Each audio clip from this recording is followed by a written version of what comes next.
Qu'Allah il nous préserve du feu de l'enfer. Dites Amin. Allahumma Amin. Qu'est-ce qui vous a fait rentrer en enfer? Nous ne faisions pas partie de ceux qui faisaient la prière. Donc, notre croyance en un Dieu unique et notre prière, c'est ce qui nous différencie en premier lieu des non-musulmans. Le prophète sallallahu alayhi wa sallam il nous dit Al-ahdu alladhi baynana wa baynahum as-salat faman tarakaha faqad kafar. Entre l'homme et la mécréance, il y a l'abandon de la prière. Celui qui la délaisse a mécru, rapporté par l'imam Muslim.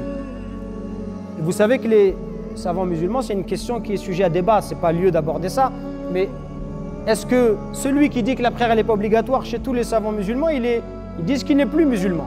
Celui qui considère que la prière elle n'est pas obligatoire.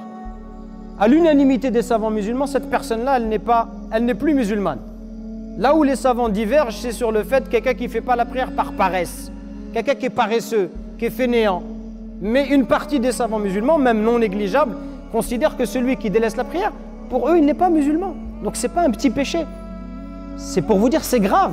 De ne pas faire la prière, c'est grave. C'est très grave même. Donc si tu te prétends musulman, tu dois te différencier de ce qui fait de nous des gens à part, ce qui nous différencie des non-musulmans, notamment la prière. Tu ne peux pas à chaque fois dire mais les autres ils font ceci, ils font cela. Occupe-toi de toi, parce que ce que tu fais c'est pire que ce que font les autres. La deuxième excuse, la deuxième ruse du démon, c'est de dire je fais trop de bêtises pour pouvoir prier. Et si je prie, c'est de l'hypocrisie de ma part. Mais c'est promis, dès que j'arrête mes bêtises, Inch'Allah, je me lance dans la prière. Qu'est-ce qu'on peut dire à quelqu'un comme ça? Eh bien, c'est justement parce que tu fais des bêtises que tu as besoin de prier. Et soit dit en passant, qui ne fait pas de bêtises? Est-ce qu'il y a une personne qui ne fait pas de péché? Non? Même l'imam. L'imam, il ne fait pas de péché quand même. L'imam aussi. C'est-à-dire, moi aussi, je fais des péchés. On fait tous des péchés.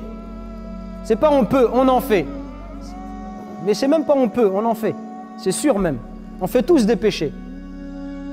Le prophète il nous dit que tous les enfants d'Adam, ils commettent des péchés.